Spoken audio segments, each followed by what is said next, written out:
Now it's official. The computer voice went on. Okay, everyone. I'm super excited to have this third panel discussion on anxiety, the anxieties of 2022 that's been building for, we're in our third year of the angst of the world. And I really felt that it needed to be talked about in a more formal way than just a post here, a post there, a conversation here, but have a real, honest, open, hopefully fun, yet real conversation about anxiety. Before that, I go any further, I really want to give an opportunity for my speakers and panelists to introduce themselves because I noticed that when I do it, I drag on a little too much and it takes a little too long. So I don't want to waste people's time and I want to give as much time to the speakers. So, Dr. Leah Katz, can you please introduce yourself first? And I'll just pick at random and we'll have a good time with it. Great. Yeah, sure. I'm Dr. Leah Katz. I live in Portland, Oregon. I'm originally from New York. I'm a clinical psychologist. I work in a group practice here in Portland, and I specialize in treating anxiety and depression. I work mostly with teens and adults. And yeah, I don't know if there's anything more to say, but. That was perfect. Okay, Great. Christy, go for it. Hi, I'm Christy Powers, and I'm a licensed marriage and family therapist practicing in Encinitas, California. Originally from Northern California, but have found my way down here in San Diego and love it. And I specialize in anxiety and trauma. And I work usually with women ages 18 to even care about real life motherhood on Instagram and love writing about all of the beautiful mess that is motherhood. Yeah, and Dr. Zuckerman, can you please just chime in? Sure. I'm Dr. Jamie Zufferman. I'm a licensed clinical psychologist. I am in Philadelphia, or outside Philadelphia. From Philadelphia, really never left Philadelphia. And I specialize in anxiety and depression for adults and also in narcissistic abusive relationships, mostly working with women, navigating the complexities of that dynamic. And by the way, I'm just going to first, even though I really shouldn't apologize, my daughter's about to go to bed. So if you hear screaming, she's okay. Same. Same here. Okay? She's okay. My wife and my family upstairs have been amazing today. I just need to give a shout out to them for truly knowing how important this is to me today and really taking the reins of baby Brickster, just watching, getting her out of the house. Of course, when I was on breaks of between, I watched her. I promise I'm a good father. I try my best. But it's really important that I would love to hear from you guys because I can get your bios from your websites, but like just to hear what you guys do, it's so different. And by the way, what do you want me to call you guys? Chrissy? Should I call you Dr. Katz, Leah, and Yeah, Whatever comes out. Yes. Yeah, whatever's everything, anything is fine. Leah, Dr. Katz. You and I are the ones who stink on the East Coast over here right now. They're on the West Coast having a good time. We're just like, I know. We're waiting for the snowstorm.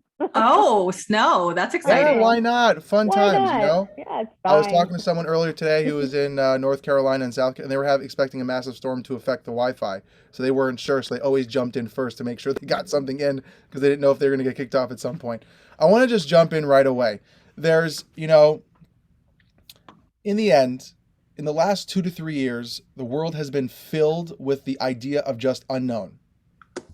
And as we know, as mental health professionals, the unknown is the bedrock of anxiety and worry. And how, as an individual and families, do we learn not to just cope with it, but how do we handle it so that we're actually just surviving? Just surviving. So I want to put that to Jamie right away, right off the bat, and I'll go around so everyone gets a chance. And by the way, just letting you know, Chrissy, you're a little pixelated sometimes. Just letting you know. Glitchy. Yeah. Okay. Good. I might have to move. Don't worry. I haven't seen it. If that makes any difference, you've been clear. Oh, maybe it's only me. Okay. But let's go for it, Jamie. So how do we just exist and be okay, relatively okay? How do we just survive? We're not looking to thrive here. Just survive. Yeah. No, I've been telling everybody since the pandemic started that if you don't have anxiety in response to this, there's something not actually right because our bodies are just designed to protect us. And when we're in a state of uncertainty, when we're in a state of fear or panic, our bodies are made to be able to adapt to that. Our bodies are made to protect us. And so a lot of times that anxiety that we feel, those physical sensations, that's actually a very normal human response. And so it's normal. And so what I told everybody in the beginning was, this is normal. It is okay to feel like this. It's expected that you would feel like this. And the big difference between, people would always say, and I'm sure you guys all got the same question, do I feel normal? Is this okay? Is this normal? And yeah, it's a matter of how much does that feeling or those fears or those anxieties interfere with your day-to-day functioning. And if it's significantly interfering with your day-to-day, then that becomes something a little bit different. But just on a day-to-day basis, this is normal. How people were feeling it was absolutely normal. And people were getting wrapped up in, we're home now. We don't have to go to work. We don't have to go to school. Let's do something better. Let's make ourselves better. And I kept telling everybody, this isn't a vacation. This isn't a snow day. Don't keep taking something new on just because you have, quote, time on your hands. This is a time to just be. Don't add anything else to your plate. It'll end up making you more anxious and more stressed. Yeah, Chrissy, you want to go for it? Yeah. Gosh, it's so interesting to live. I always say, like, this is the hardest time to be not only alive, but like be a parent, I feel like, because in some ways the world doesn't stop, right, for them.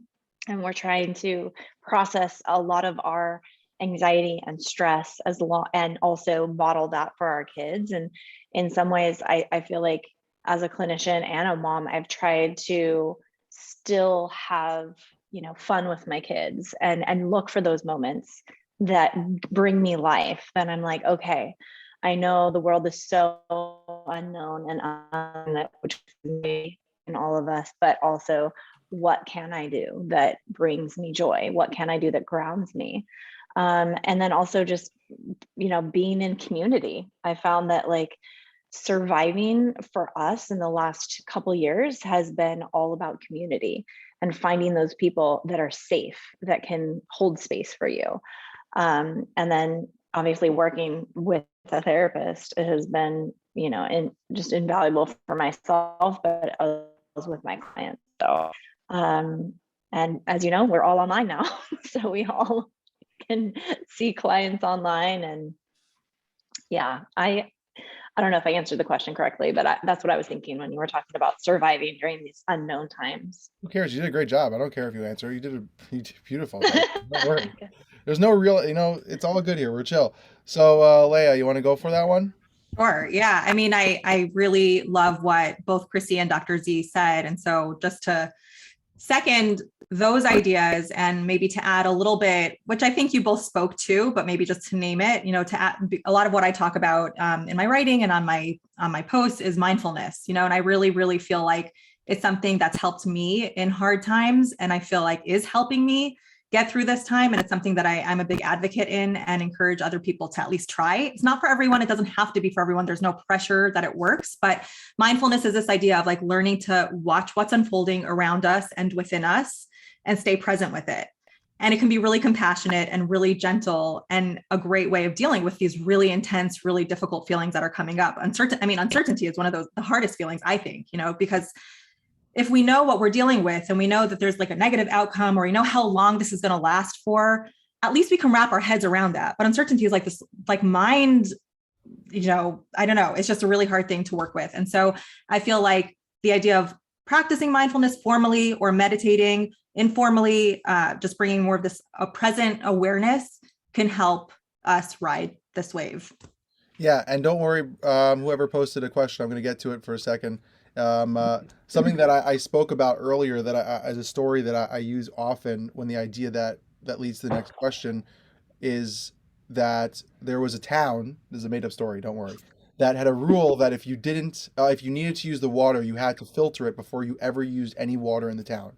You got to get it from the ocean and it was salt water, so you had to filter it to make sure it was safe. Well, there was a fire that broke out, so the fire department had to keep going, pouring. And by the time they actually filtered the water, because they had this rule, the town burned down. And the mayor's like, what's wrong with you? When you need water, use whatever you can. So the question that I have that I've gotten before that I wanted to really get to, that was a very common question for people who are here and people who haven't shown up but signed up and just over the past couple of years is, if I am not filtered, I'm not the best, I'm not doing the best that I can, how the hell am I going to take care of my family, my loved ones, my husband, my wife, my job, when I'm not even striving or thriving at all? So Chrissy, you want to take that one? Yeah, that's such a good question. Okay, so the beginning of the pandemic, and I use a lot of self-disclosure, so hopefully that's okay. So the beginning of the pandemic, I was like, we were so locked up, and I was like, who can I meet with that feels safe, and that we created our own little bubble of friends, that we were just seeing these friends, and this was like back before we even knew what it was to like come out of our homes and stuff. So I just had these women in mind, and it was 4 women. And I had just gotten trained in this practice called Nonlinear Movement, where we release trauma from our bodies by just listening to our bodies and moving our bodies in a way that feels good. So it's kind of yoga, but there's no right or wrong way to do it. So I said, okay, I called these women up and I said, can we meet in my house? It's a big space, open the windows. And we started to do this, to meet once a week and talk about life, talk about the uncertainty we were feeling. And this is also something anybody can do on Zoom, but it was just taking the initiative to think, who are you drawn to, who feels safe, who's into the things that you're into, and then take that vulnerable first step and say, would you guys like to form a group? Would you like to meet me online and we can have a Zoom group, or hang out at a park once a week? There's so many other ways, like if you're new to an area, to meet other people, Facebook groups. I think there's a Facebook group for like literally everything. If you're a mom, there's a really great app called Peanut, where you can literally meet moms in your area that are into the same thing that you're into, and you can hang out at the park. And so really, I think it takes vulnerability, that first step, to create community. And then what else was the question? Oh, what are you curious about? What brings, I find that what you're curious about often points to a passion and something that actually might bring joy to you. So if you're curious about something, start to research that and see where that leads. And that actually might end up bringing you something into your life that you find joy in. But I am getting down to the little that bring me joy, like the sunrise, the sunset. This color is great. Wow, look at that house plant that I love. Like, I'm washing the dishes. It feels mundane, but look at my hands that I have to do the dishes with. So really, really getting down to the essence of gratitude has helped me find joy in this uncertain time. Yeah, I think Chrissy, I think that's such a great point. And I think the idea, I don't know about you guys, but during COVID, it has made me really reassess simplicity being super important. And I don't know if you've seen, I had a lot of friends who got married over COVID where they had backyard weddings and not the 300, 480 billion people, because they couldn't. And it was still gorgeous, beautiful, and magical, and a moment that they will remember forever. Yes, of course, it comes with some cons. Maybe they didn't have as much energy. Maybe it's not as many presents or money that's coming their way. But in the end, the simplicity of life is super, super important. It's why people have moved so much during COVID to get a simple life. Why people have realized the importance of family and travel and all those things that actually mean something. And I love that Chrissy idea of really those simple things that are not so simple but so powerful, of the sunlight, of the sunset, of the color of how you feel that day, all those things. So I want to just jump over to Leah, and we'll wrap up this question with Jamie about this idea of, if you're trying to just pour water on fire and the bucket's, not doing the job. I mean, I, again, love what Chrissy just said and how she addressed it by being really intentional and really connecting with the things that fill you up and modifying them if you can. So if it's something that you just can't do right now, but there's like, can you attach to just a little bit of it, or I mean, maybe to add on to that a little bit, I think some of it is really getting clear on what are the things that really help you de-stress. I was actually listening, no, it wasn't a podcast. I was reading this really great book called Burnout. I don't know if you guys have read it. But so she differentiates between the stress and the stressor, like the thing that's stressing us out versus the stress that we carry in our body, and how so often we attend to the stressor. So when this pandemic is over, when I'm done with this interview, when I'm done with, then I'll be okay. But so often we neglect the stress that's lingering in our body, and what are the things that we can do to complete our stress cycles. So I love how she framed that. It was like, I forgot the author of this book, but the book is Burnout.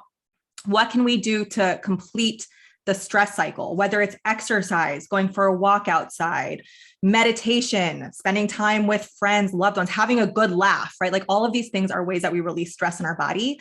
And if we don't do them intentionally or unintentionally, that stress lives in our body, and it builds and it builds and it builds, and it can lead to other things. And so, maybe this is just another way of framing it. Like, how can I make sure that I'm completing my stress cycle on an ongoing basis? I'm checking in with myself. I'm noticing what's happening. I'm noticing if I'm carrying tension and stress in my body, and how can I release it? And I think that answer is subjective for everyone. So that looks different for different people. I know I really notice when I start my day off with a morning workout, even if it's just like a 20-minute short something, that totally like helps me feel different throughout the whole day. So, but that's just me, so different things for different people. Okay, Jamie, all you. So one of the things I think that helped me was I realized so I have 3 kids, all under the age of 9, and my husband was at work every day. So I was temporarily in my bathroom or wherever I could fit it in. And one of the things I think that was really difficult for me was the structure and the routine that was completely just thrown out the window. And I didn't realize, kind of similar to what Eli was saying, I didn't realize how addicted I was to my routine and my schedule, so much so to the point, and I thought I was a pretty flexible minded person, so much to when that went away, I had so much anxiety because not even just because of the pandemic and getting sick and keeping my kids safe, but just I had no idea which end was up.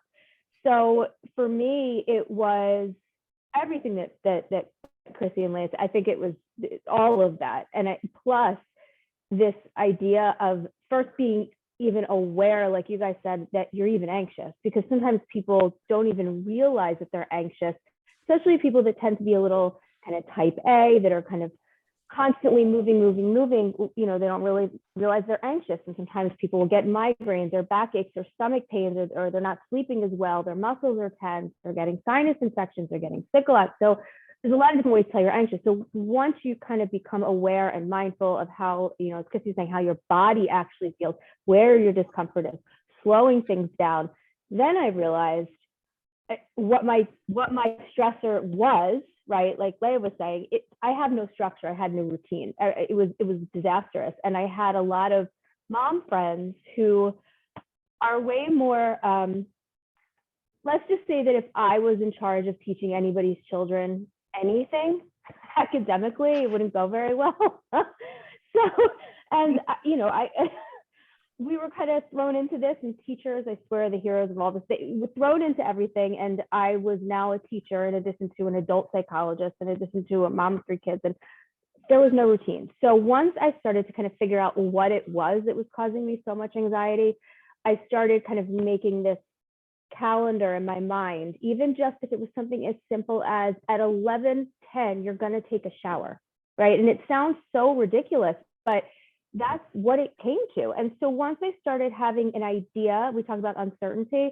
One of the things that happens with our brains when we're uncertain is it starts to kind of take these shortcuts that don't benefit us when we're not in danger. And so we don't know what's happening. And so when we're able to predict what comes next, it kind of calms us down. And so even something as simple as taking a shower at 11:10, or taking a walk down my driveway to get my mail at 12:30 with my daughter, it allowed my brain to know what comes next, and therefore it decreases a little bit of that anxiety and the uncertainty with it. So it sounds simple, but it actually had a really big impact. And in addition to that, it made me kind of take inventory of maybe I need to be a little bit more flexible after this is all said and done, because the amount of anxiety I had that my schedule was disrupted was unnerving to me. It was really disturbing. And the funny thing is that, this is all just being a human right now and being real. Yeah. Even though we're all mental health professionals, we're human. And I think the hardest part that I've had is my wife works outside of the home. She works in a hospital. I work at home. So if there was a COVID scare or someone was sick at school, my daughter was trapped at home with me. And I don't know about you guys, but as a therapist, I have set schedules with clients. So at 12 o'clock, I have a client. It's 12 o'clock. Right. I could try to move them to other days, but if my daughter's home for 10 days, she's home for 10 days. There's no like, well, I'll see you in 2 weeks. And so that is the flexibility that I struggle with, is because I got consumed by worry that my clients were going to leave me. They're going to be like, well, someone else doesn't have a quarantine kid, or that change of schedule, because I've been working from home all COVID. And so that idea of home and life and trying to balance and figure that out. And I love that idea, Jamie, of scheduling a shower. That's Yeah. very much so simple yet so needed.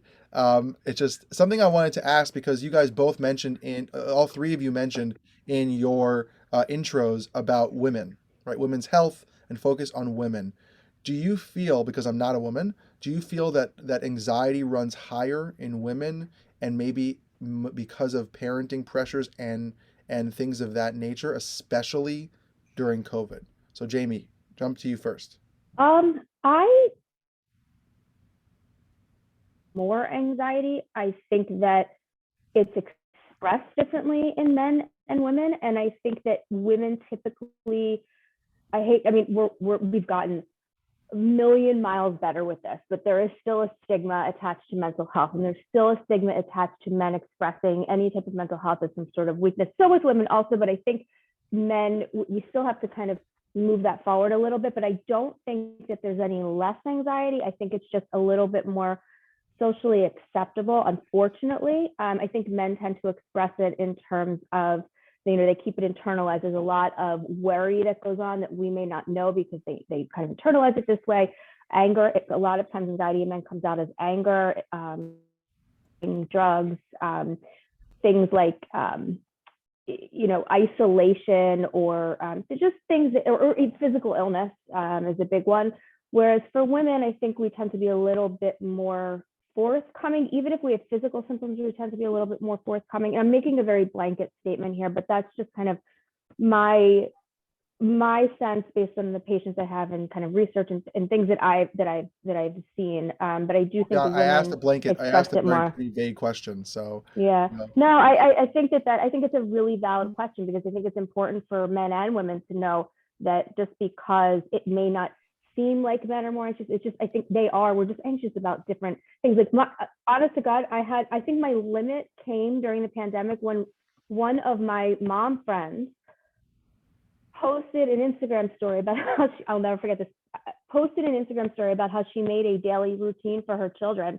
And it was color coded with glitter and rainbow and stickers. And I had probably about 10 friends send this to me and say, this is going to put you over the edge. It put me over the edge. I'm like, I suck. I'm the worst mom ever. Like, my kids are never going to read.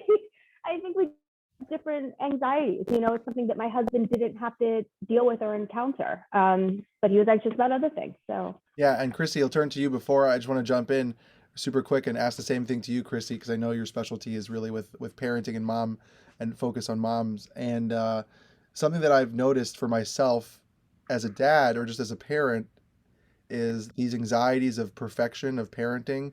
I had a similar moment where someone posted an escape the room for their kids during COVID, and I went, That was how me. do you have time to make an escape the room during COVID with like red strings, and like they had to like do the whole, Matrix thing with, hiding, and maybe some Indiana Jones moves, running away from a ball. And I thought to myself, I'm just trying to bathe my child right now without Correct. breaking down crying.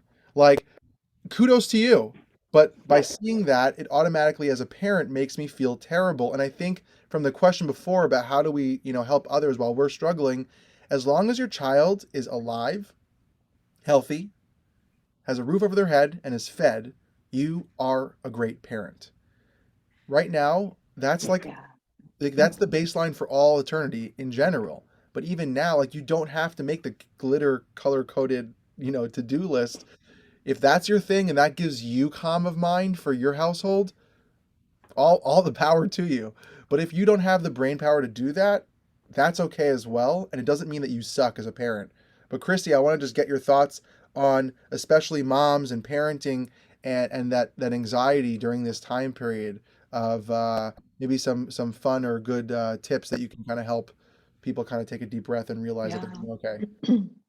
Yeah, and let me know if I'm glitchy at all. You're a little glitchy, but it's all good. I so I think there is a mental load of motherhood that might look different than the fathers, because I mean, with my husband, I'll have like 50 tabs open in my brain about stuff having to do with our kids, and I'll be like, "Do you ever think about that or this or that?" And he'll be like, "No." I'm like, "Okay, you're lucky," but and I think there is millennial parents these days. We have so much information out there about being a present, conscious, gentle, respectful parent.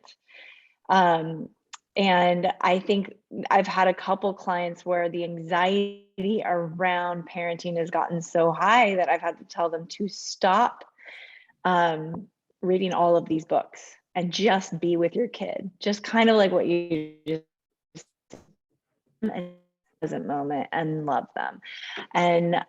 And so I do feel like, yes, there is, when it comes to parenting, we're trying to parent better than ever, but we're also in unprecedented times where we don't know the next thing that's going to stress us out. Literally on Christmas Eve, my friend sent this funny text out that was like, "Oh, schools are closing again." And it was like a joke, but I literally had a visceral reaction in my body. And I was like,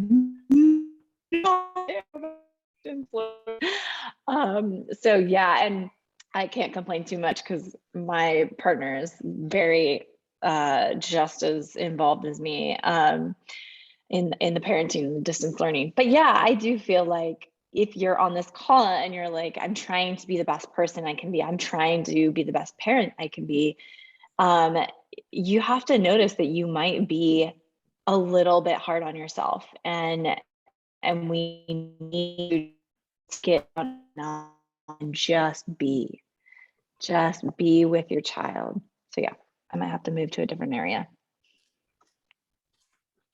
Leah, all you. You just broke up. Me? Yeah, all you.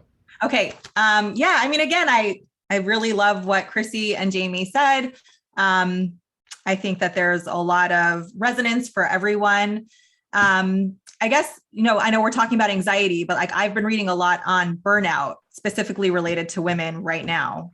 Trying to parent at home while working from home, the burnout toll seems to be higher for women and moms, like just trying to do it all. So I think that's just something, like, it's just good to have that information to be on the lookout for it. And burnout is like a cluster of symptoms where you feel disengaged and flat, less emotion, you don't really care as much as you used to. And to notice if that's starting to creep in, and there are things that we can do to prevent it and to work with it too, So if there's a way of getting somebody to take over some of the load, some of the time, so you can get a break, go for a walk by yourself, schedule some sort of walk by yourself during the day, some alone time. I think that can be really, really helpful, because I think that I'm personally seeing that a lot in my clinical work now too, just a lot more burnout. It's something that I've had to monitor for myself as well, especially like with the toll of doing all the Zoom calls. I think that there's like an extra burnout associated with all the video conferencing that we're all doing, so many of us.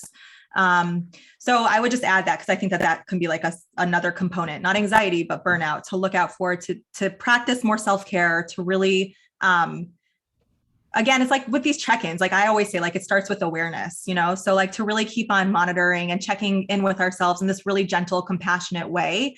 And if we notice that we're starting to feel like disconnected from things and like, I just don't care, because you can get burnout in parenting too. You can get burnout in your work, So right now, if you're working a lot and your kids are home, I mean, you might be having burnout in both of those areas, So to make sure that you're really paying attention to that, you're really taking care of yourself, you're giving yourself permission to take a step back, to rest, to ask for help. Because I think sometimes like that can happen too with like the parenting and the momming, like it's hard to ask for help, especially if you're seeing posts like that, like on Facebook or Instagram, you're like, oh shoot, like everybody seems to be doing it. Or like, they're all like over winter break. Like I also saw posts, like people were doing these amazing trips with their kids. I'm like, we're going to Target. like that's our trip for today. We're going to like go up and down the aisles at Target, you know? So I think that just on that note too, be careful what you're ingesting in terms of social media or maybe just like take a break, like a social media break, see if that helps, you know, in terms of your anxiety or burnout or how you're doing right now.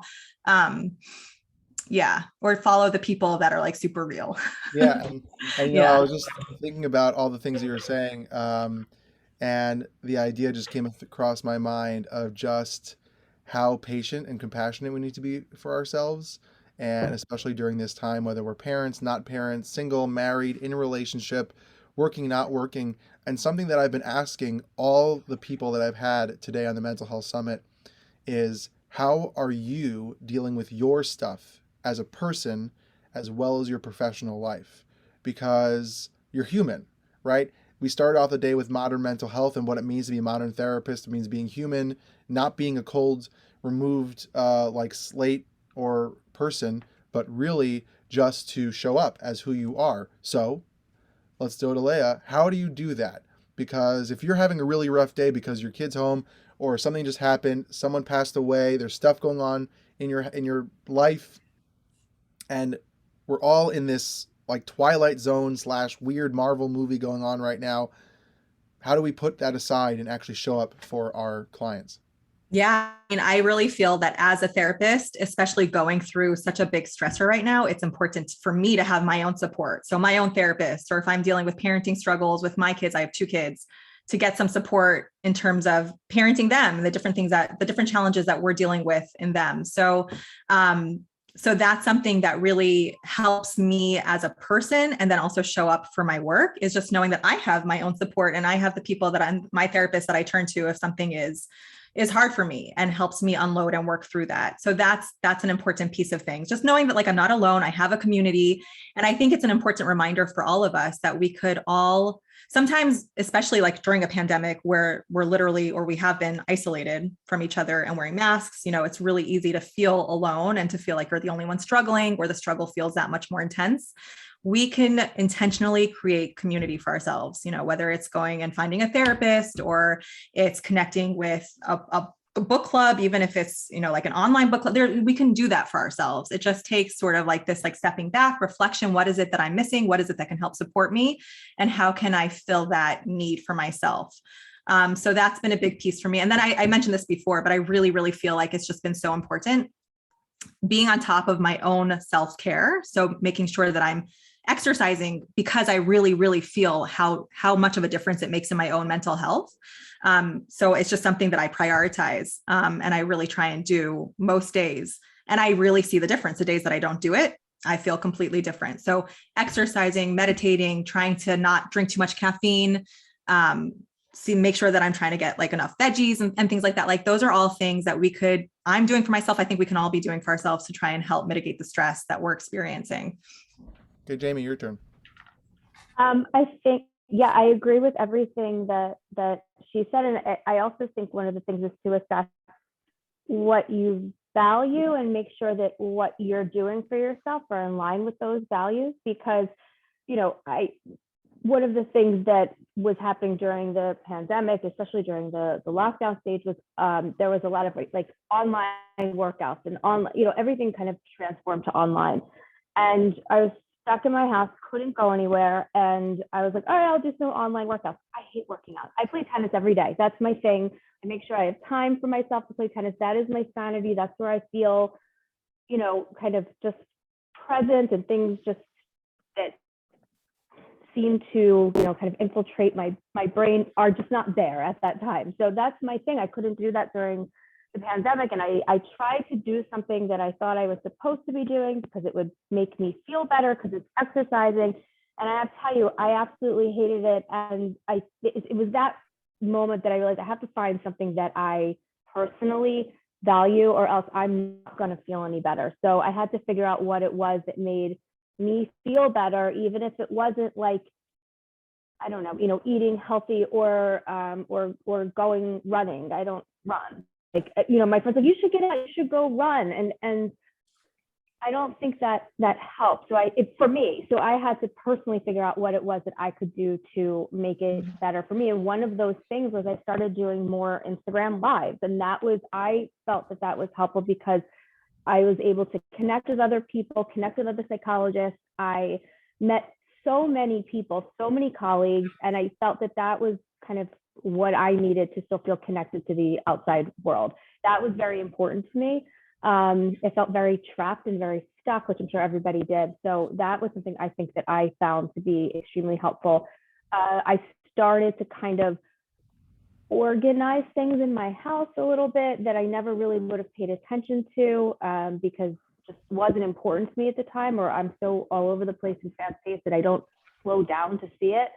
So I started making my house a little bit more accessible for me and my needs. And I think just having my home environment a little bit more in line with what I think I want was very helpful. I agree with the social media thing. Social media, there's a benefit. I think like I said, meeting people and being able to educate people on anxiety and things that were going on was really important to me during that time because people didn't have a lot of access to mental health. So that was something, like I said, that was important. But there was a huge danger with social media during the pandemic. And it was things like I said, I mean, you would have these pictures of moms that were like showing all the food they made and their kids are, doing these cool activities. And again, I was watching it going, I'm not doing any of this, like not one of those things. And it's really difficult. You would think of, we're in the mental health field that we would understand that, but we're human. And so I felt like a really crappy mom for a really long time. And it's really difficult not to internalize what you're seeing. And I know we tell our patients this and our clients this all the time. Social media, what you see in social media is what we choose. You're not seeing me breaking down in my bathroom, right? You're not seeing, Eli breaking down because his kid's home and he can't figure out when to schedule his patients. So nobody sees that unless we actively choose to tell them. And a lot of times, this is what I think the danger was. A lot of influencers I found were starting to put things out that were very like doing these great new things, which is excellent. But when you're at your highest stress level, when you have very limited cognitive capacity at the moment, because your brain is tied up in worrying about so many other bare minimum things, how you're going to feed your kids, are you going to get sick, are you going to lose your job, being isolated from family and friends, worrying about family members dying, your kids not. Of all times in your life, are you going to take this up now, right? Like that kind of stuff. And so I was telling people, don't take on things that are so large because you're going to feel like you maybe failed at it. And you don't want to add that to your plate. So just kind of like we were talking about, be mindful of how you feel, be mindful of what your values are and what you like. And it was very problematic because a lot of people were feeling that they were doing something wrong during the pandemic. And that is just such a bizarre thing to say, but I think it was really difficult. And I definitely was influenced by it as well. And it took a little bit for me to kind of step back and say, all right, you kind of have to practice what you preach. What you're seeing on social media is a snapshot. Nobody's putting up the rainbow schedules that weren't followed.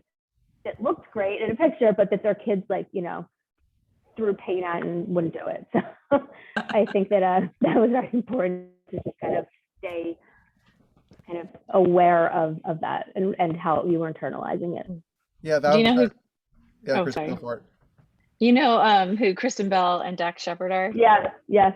They're awesome. She has a whole video, I think, on her Instagram, probably a long time ago, about that rainbow chart that she, with her kids, they were just angry about it. Like day one, she ripped it up. She had the same feelings as you. Yep. It's funny how, for me, something that I did to reach the outside world and feel connected was I started my podcast.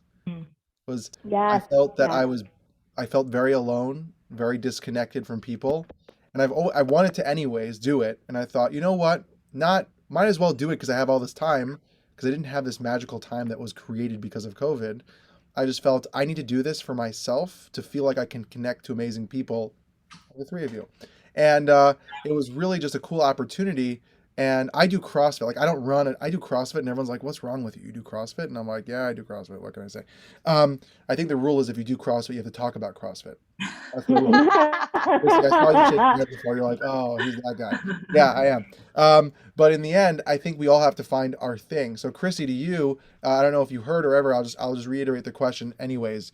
is how did you take care of yourself while dealing with your clients, with your people, with, the people you are working with, to make sure that Yeah. you are okay, not just for yourself, so that you can actually show up for your job and for your work and for the people you care about.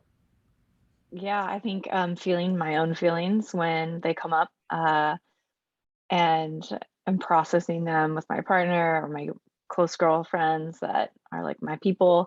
Um, in the beginning of the pandemic, it was my Thursday night group where I knew I'd get to see my four people and we would get to process together and meditate together or just sit and talk. And that did so much for me. Now it's more seeing my therapist, making sure that I get my exercise in. I found a new exercise as well because in the beginning it was a very much I was all about home workouts even before the pandemic, and then when the pandemic happened, it was easy just to keep doing it. But then I got my own burnout with that, and so once things started opening up here in California a little bit, I discovered Orange Theory and I love it so much. So I make sure that I make a couple of those classes a week. I started getting up earlier on some days. So that actually really changed my mood, was being able to get my workout in first.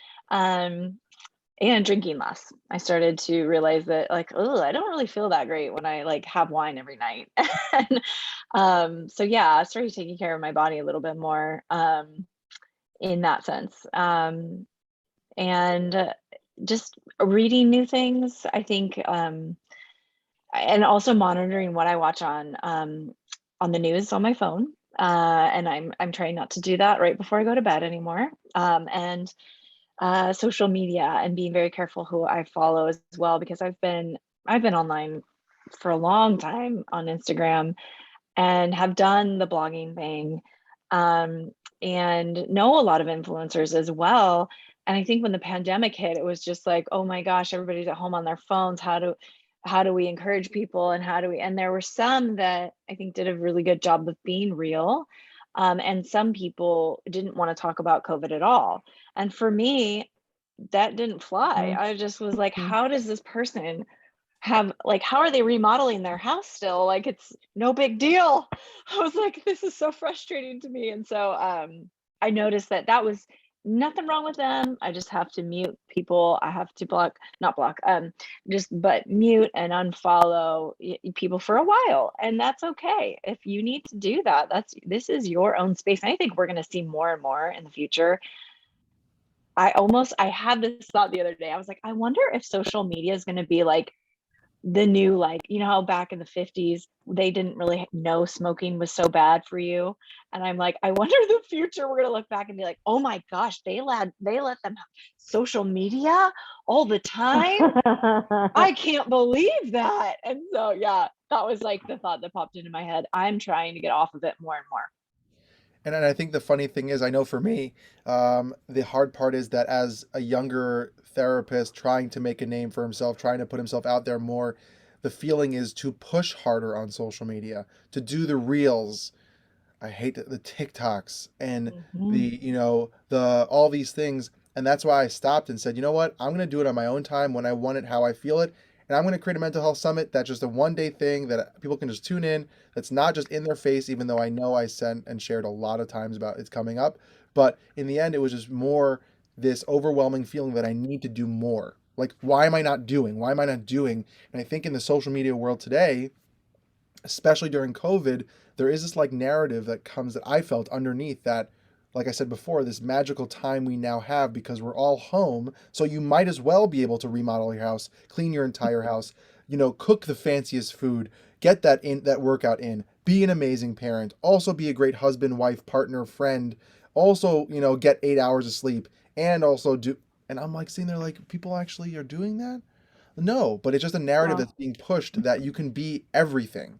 And the mhm. hard part is that to me, now I know, Leah, you said that book about burnout. I bought that book not knowing that it was really geared towards women.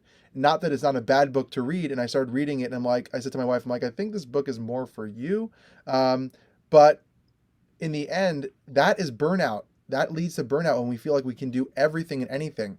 I know for me, Chrissy, you and I were talking about this, that I have ADHD, and with that comes this feeling to do a lot, and then also the feeling to do nothing, as well as the anxiety that comes with wanting to do more but not wanting, like it's this weird Mm. cycle. And during COVID, it was like a craziness in my mind of sitting there and being like, okay, so I have this time. I have a Friday. I don't work on Fridays. Okay, what can I do more? Okay, what else can I do?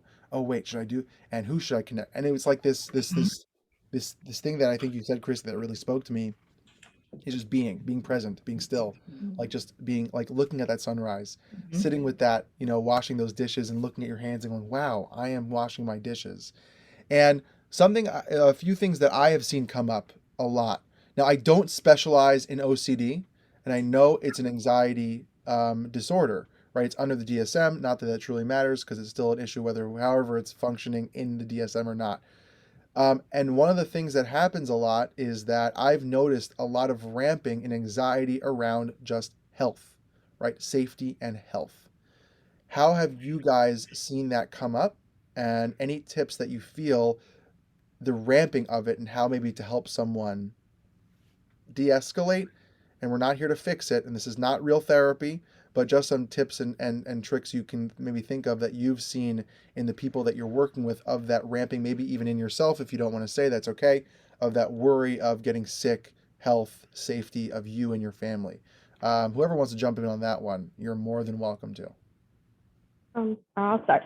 So one of the things, and you guys may have seen this in your practices too, but one of the things I saw was that the people prior to the pandemic who had this generalized anxiety and worry about health and sickness and things like that, or just generalized anxiety and worry in general, they actually did better during the pandemic as far as their anxiety goes, because now their anxiety actually had a logical place to fall. And what was interesting was their parents were like, I'm good for a little bit. And what worried me and some of the strategies that I talked about with them is that you're kind of in the midst of a mandated avoidance right now. So you're I know you feel better right now, but it's kind of this weird avoidance of your discomfort that you kind of are welcoming, because it's mandated. We have to. The same with social anxiety. And then when the pandemic, when it went from those stages, the red to the yellow, whatever it was, their anxiety skyrocketed, because like anything else, the more you suppress it, right, the worse it gets. And so we had this year of suppression. People that didn't have anxiety that the pandemic then hit, their anxiety didn't have these, they didn't know how to manage anxiety like someone who has anxiety has to deal cognitively on a day-to-day basis. And so they were the ones that I found to really spiral a little bit quicker as far as the worry goes, and it's particularly worry about death and illness and just health in general, and health of their loved ones. The first thing was that normalizing their worry, like your worry that you have right now is 100% normal. I'm not going to try to tell you to stop worrying about this, because it's totally logical. Where it becomes an issue, like I said before, is when it starts to interfere with your day-to-day functioning, when you find yourself avoiding things above and beyond that the worry calls for, right? If you're isolating, if you feel that you can't get out of bed, if you're not calling people back, you're just not doing things that you would do because you can't concentrate. That's when I think it starts to become a little bit more clinical in nature. And so things, we've already talked about mindfulness strategies, being able to identify where in your body you feel it, being able to identify what your triggers are, being able to, be anxious, allow yourself to be anxious, allow yourself to worry, stop trying to stop it, sit with it, acknowledge it, let it pass without trying to kind of fight with it constantly, because that makes it worse, as we know. Really more, like you said, mindfulness and being present and, exercises that I would give my patients to be comfortable being uncomfortable. Yeah, and Leah, that's what we have to learn. Leah, I want to turn to you and just reframe it just really quick. That I know your specialty is also teenagers. I have worked with multiple teenagers that their social anxiety that they never realized ever existed, all of a sudden, I've been working with schools more than ever, and teenagers on getting them back into school comfortably, feeling comfortable around other people that they never had a problem with 2 years ago. And all of a sudden, they just can't even get to school. They get their bag ready, knapsack or backpack, wherever you're from, and they get their lunchbox or whatever you want to call it, and they're about to go out the door and they have a panic attack or an Yep. anxiety attack, and they run away. They hide. Yep. They go, I can't do this. And they Yep. were quote unquote fine 2 years ago, but all of a sudden this is ramping up. So I want to kind of reframe that to you more about your specialty. And don't worry, Chrissy, I'm super excited to hear what you got to say.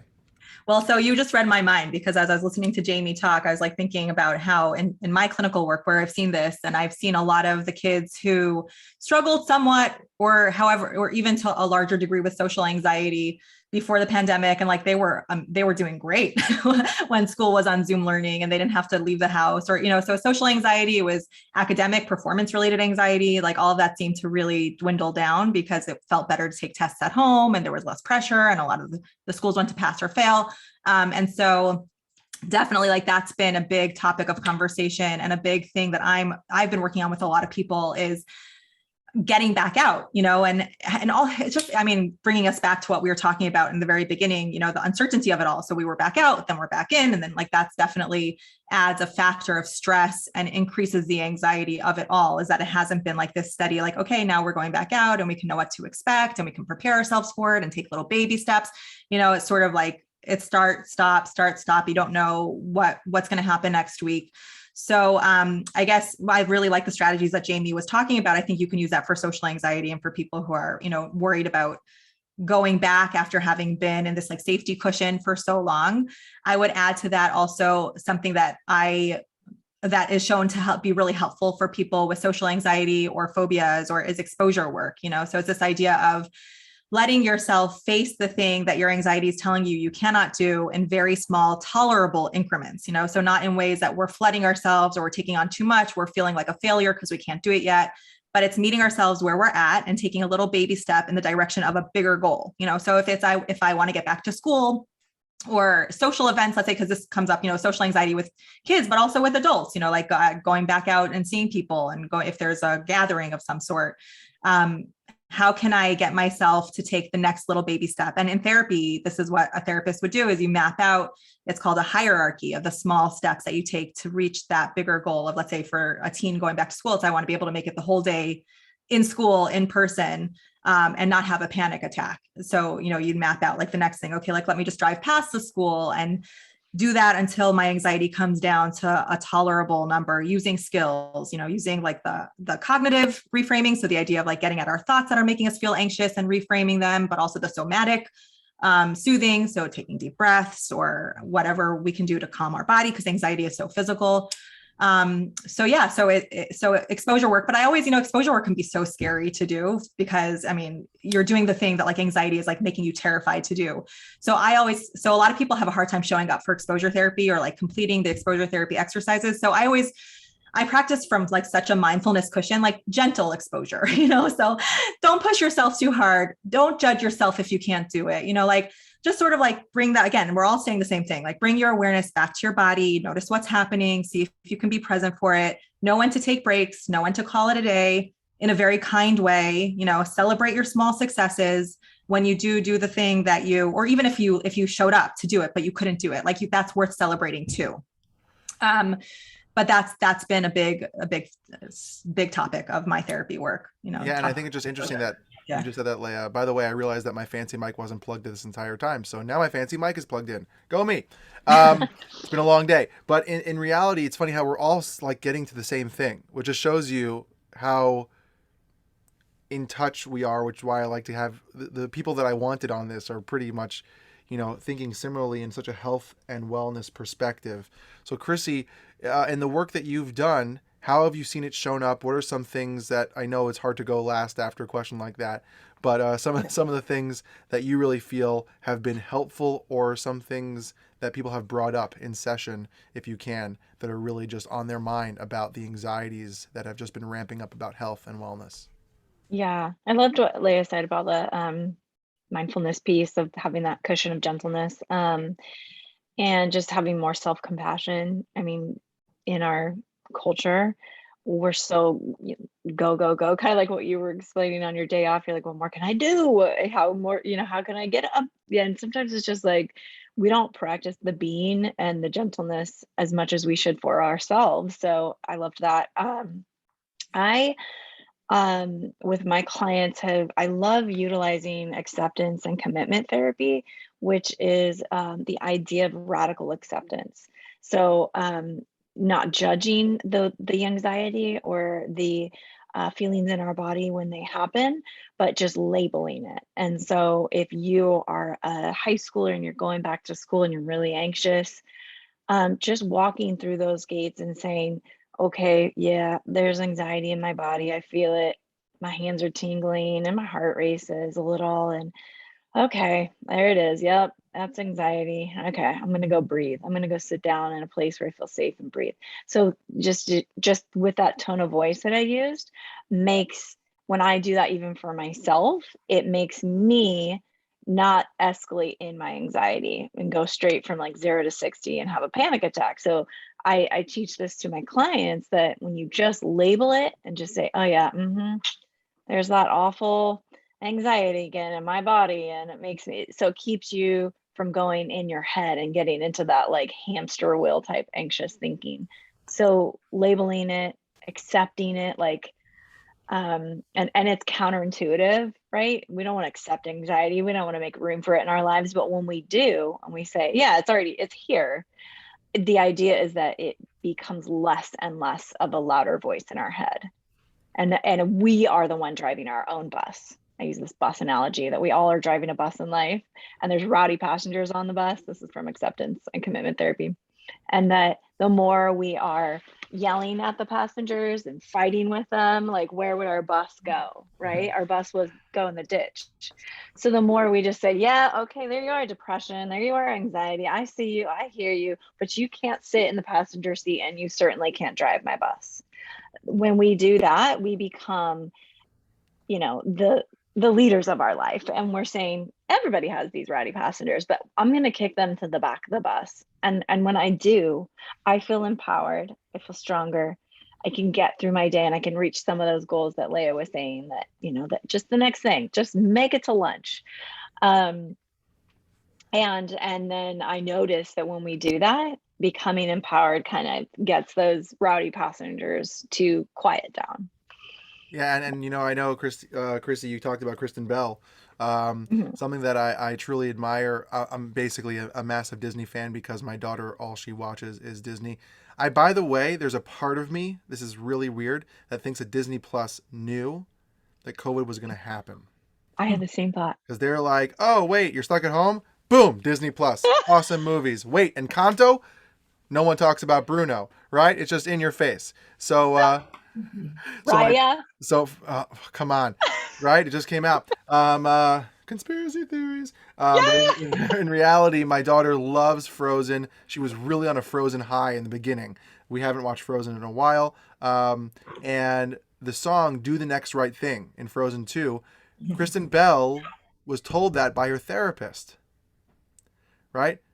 Told her by her therapist. She was going to therapy. They both are, Dax and Kristen are very open. They go to couples therapy to like yell about each other and then love each other later. And they're very open about their experience. And Kristen Bell said to the producers once, she's like, yeah, I was talking to my therapist. I'm being really overwhelmed. And she's like, just do the next right thing. And they're like, that's a great song for Anna. And it's like, you're right. And then it became a huge part of like, the world fell apart. Her sister was potentially, by the way, if this is a spoiler for you, you need to get out and watch Frozen 2. The sister was gone, and, Olaf disappeared, and it's like, I don't know what to do. I'm lost. Okay, what's the next right thing I have to do? And sometimes that means just getting out of bed. Sometimes that means taking a shower at 11:10. Sometimes that means walking your dog or whatever animal you have, if they walk or not, or just taking care of them, or feeding your kids, or feeding yourself, or hiding in the bathroom so you get a hot second just to be. The next right thing doesn't have to be quote unquote perfect or right. It's what's right for you in that moment to do the next thing so that you can. And when I heard that story, I'm like, okay, Kristen, Dax, if I ever meet you, like, we need to be best friends. I want to be couple friends with them. And because they just seem really down to earth, even though I don't know them. Yeah. So I love all these things happening about anxiety. And that I had a teacher back in high school, my Spanish teacher, to say, I'm writing the bus to hell and you're all on it, because we were just like rowdy boys that were like terribly disgusting. So that's what he always used to say. So that reminded me a little bit of that. But if you look at, there's two great books on anxiety. Fear from Freedom. I forgot his last name. It's a blue book. And When Panic Attacks with Dr. David Burns. They talk about the concept of naming it. Give it a funny name, a ridiculous name, where you go, oh, hey, Professor Anxiety, how you doing? You're here. And it doesn't mean that it's a scary monster that you're trying to hide. I remember just a personal story, because it's not therapy, I can divulge a little bit, is that when I had my first panic attack after my daughter, she was 2 months old, I had a massive panic attack of holding in a lot of emotions I never dealt with, of being a dad. And I was fighting so hard to hide it. And I was so afraid of the boogie monster of anxiety that I never accepted it for just being and letting myself live. And that made it worse. And this little Apple Watch, I used to have a Fitbit. I had to stop using it because I kept checking my levels and going, oh my gosh, it's getting worse. Oh my gosh, anxiety's coming. Oh my God. And that was just making the anxiety. And now I have it, and my heart rate is not even on the main screen because I know myself. But when I started learning that act as a therapist to utilize, I'm like, oh my gosh, just accept it. Hey buddy, how you doing? I know you suck. I know you're going to give me some heartburn or some stomach issues or some pain, and I'm going to have some hard nights and some hard days, but I know you. You're not this scary monster. And that to me has been something that I've tried to teach my clients with the research and the science behind it, not just this funny, cute thing to call your anxiety a cute name. It's not just that. It's so much more research-based and actual practical skills. So the things that we're saying are so real, and I love that. We have 2 questions, even though I want to ask one more question that I've prepared that people have been asking, and then we'll get into some questions, and we'll wrap up around 8:30, 8:35, so Eastern time, so people can go to bed or hang out. Or whatever you want to do. If you go to bed at 8:35, I'm really jealous, by the way. So do you. Something that I've been asked by a lot of parents on social media, and I know I said this before about how not to let, if you can't, how do you help? But how do you not let your anxieties bleed into your family? Because you're allowed to be anxious, right? If you're anxious, do you get better, heal yourself, take care of yourself, be present. I want to throw this to Chrissy first. Then how do you not let that out onto your family, project into your family, impact your family? And if it does, how do you be more compassionate with yourself if that does happen? Yeah, that was my first thing I was going to say is Sorry. I do let my anxiety out on my children and my husband sometimes. So I apologize a lot and I explain, I'm just stressed. Mom's got a lot going on at work, and it's really loud in the house or whatever. And I apologize a lot. But also I'll go for walks if I really need to get out of the house. I actually just did that right before this live, right before this Zoom. I was like, I got 40 minutes. I'm going for a walk in the neighborhood. So I did. I think that's movement is the best way for me to decompress. And then there will be times where I know I'm reaching burnout, and I will plan just like a couple nights away on the weekend. And I'm like, let's normalize parents needing to just take a break for a couple nights. And my husband and I will both do that. Like, I'll notice more when he's burning out, and I'll tell him, like, you're getting to burnout. You need to go surf, or you need to go take a night away. And that's, basically how I keep going with all the stress and parenting. Yeah, my wife, when I don't know when it was, my wife like grabbed my arm and she's like, dude, go to CrossFit. And I'm like, no, but I have to, there's that. She's like, go to CrossFit. And I'm like, but I'm fine. She's like, And that is really important, that we have a support, whether it's our partner, our spouse, or it's a friend who's able to grab us by the arm and say, go take care of yourself. So, Jamie, what's on your mind about this as a parent, as a person? As a parent, what do you mean? Hey! Perfect timing. So I kind of, I kind of look at this a little bit differently. I mean, short of having a full-blown panic attack right in front of my kids, I kind of agree with Chrissy. I don't think that there's anything wrong. I don't think the goal should be to not show your anxiety in front of your children. I really don't. I mean, for the simple fact that our kids, I mean, excuse my language, we're probably scared shitless. We were, and we know what's going on. It's just like, you know, this intermittent reinforcement, this like we go, we come back, we're masked or not masked, or we should get vaccinated, we shouldn't, we're in school, we're out of school, in work, out of work, was so unsettling for us. I can't even fathom what it was for my kids. So I feel like to not put our anxieties out there is such a huge disservice to our children, because it's not normalizing their experiences. I think showing that we're anxious shows our children that we're human.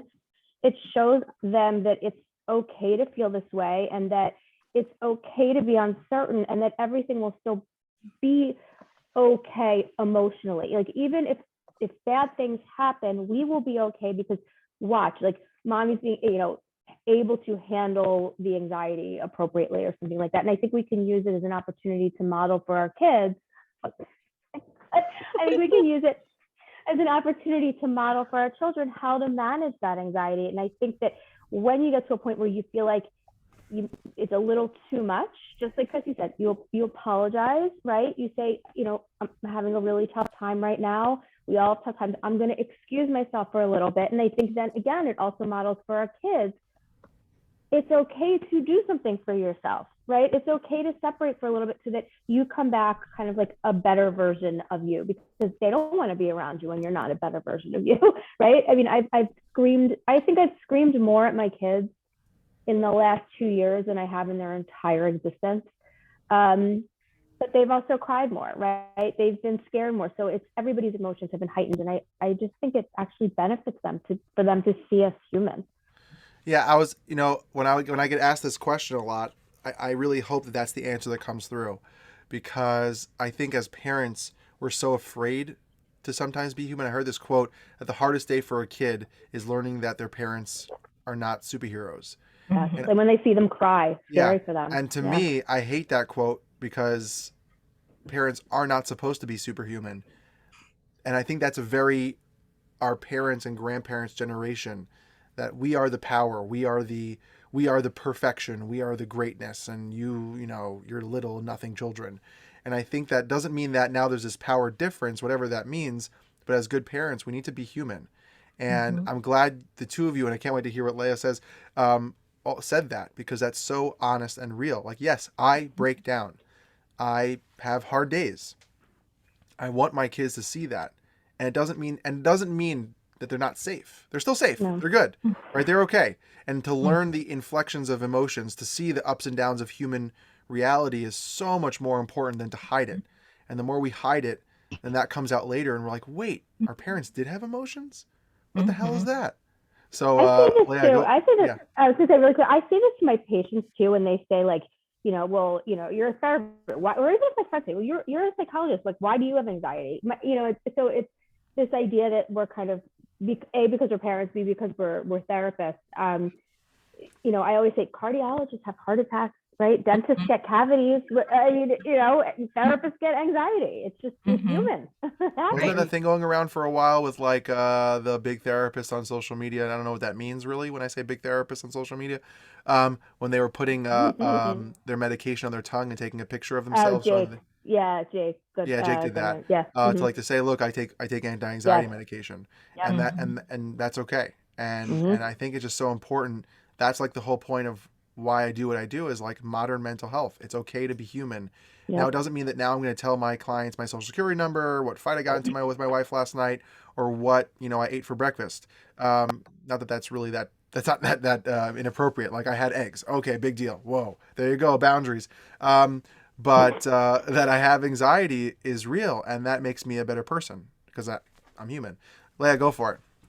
I mean, I really don't have a whole lot to add. I agree with everything that you all said. I mean, I think with anxiety and with other things too, I really feel like creating a culture of transparency in our homes with our kids is such a huge gift. And by that, I mean, like, just knowing that we can talk freely and openly about mental health, the things that we're dealing with, obviously within boundaries and limits. There are children that there's a very distinct role there, but saying mommy's feeling anxious, or mommy had a therapy session today, or, if this is relevant to you, yeah, mommy takes medication to help me manage my anxiety, if that's something, so to be able to have these conversations happen freely at home is a tremendous gift for our kids, because it helps normalize the challenges of mental health. And I think at one point or another, most of us will deal with something mental health related, and especially when we're all going through this massive stress, that's going to bring out underlying mental health challenges. So at this time, more than any other time, especially.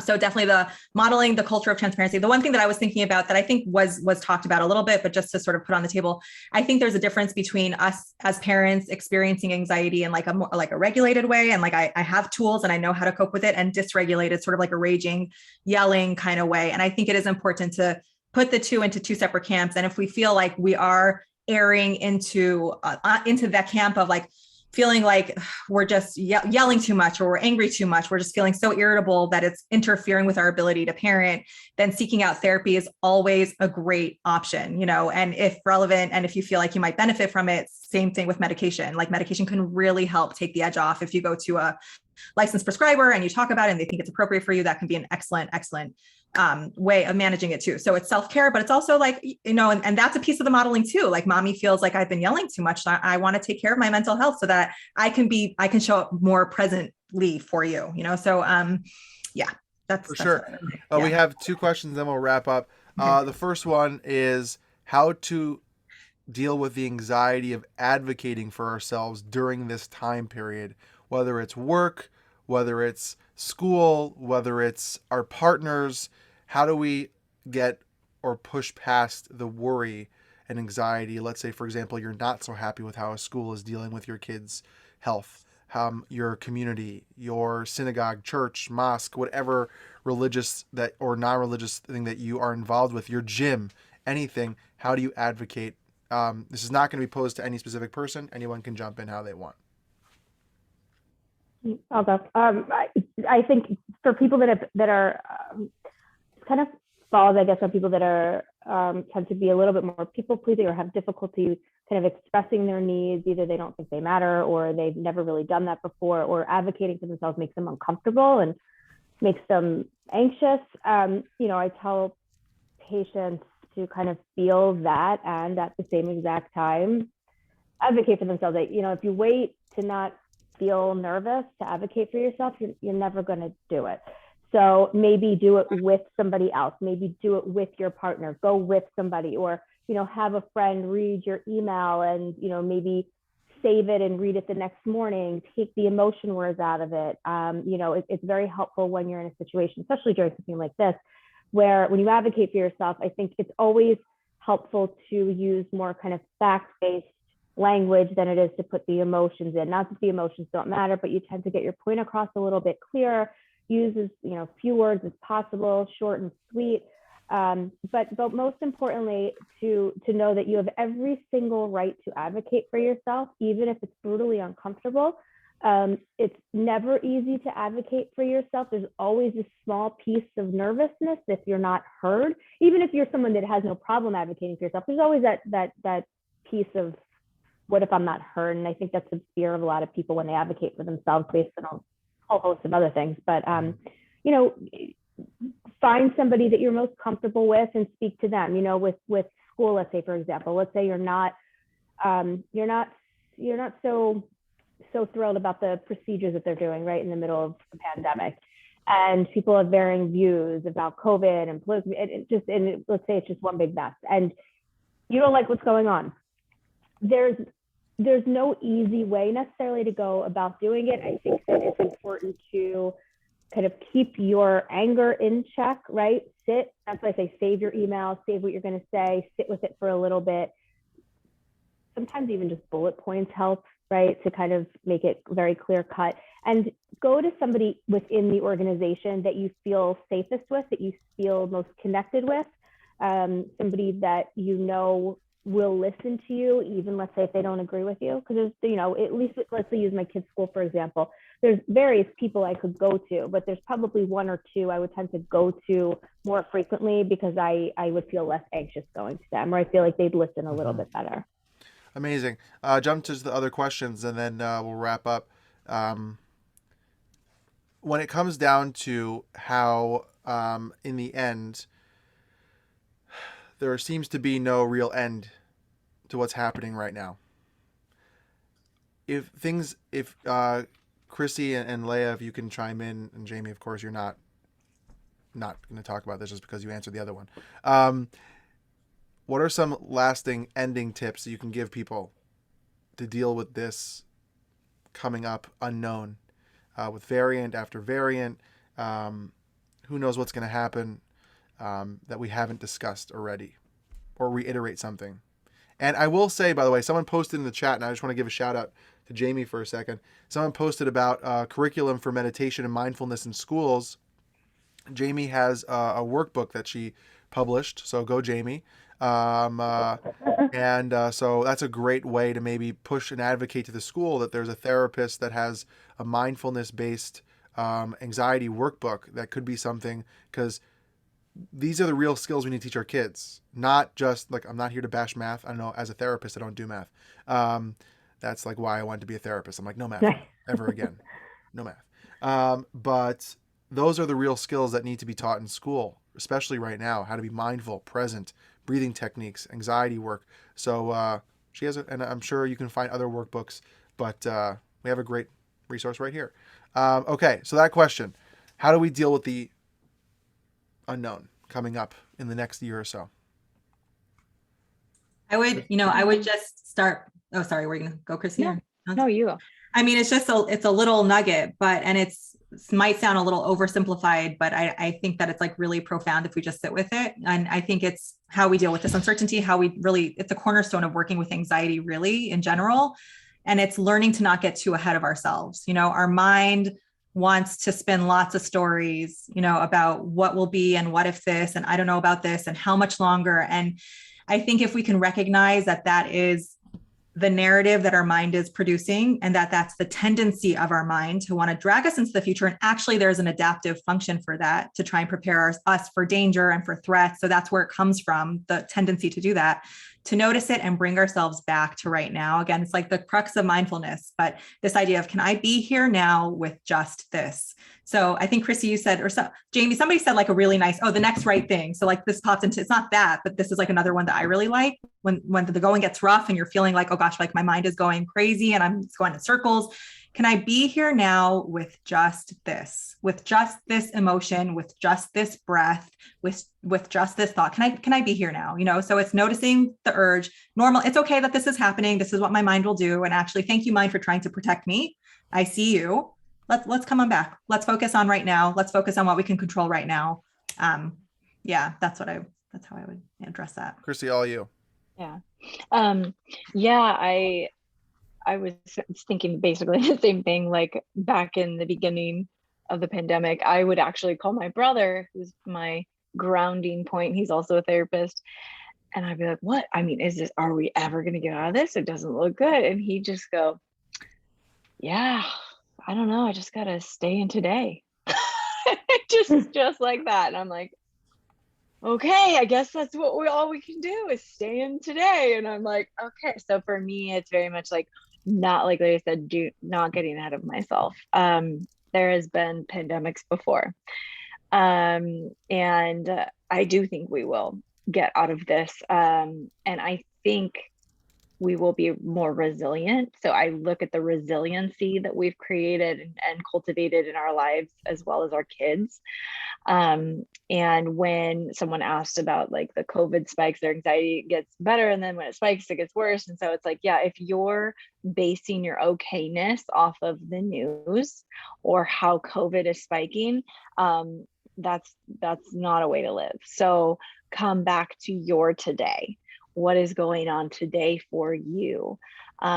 Is your family intact? Great. It's, you have to limit the amount of exposure you have to other people suffering.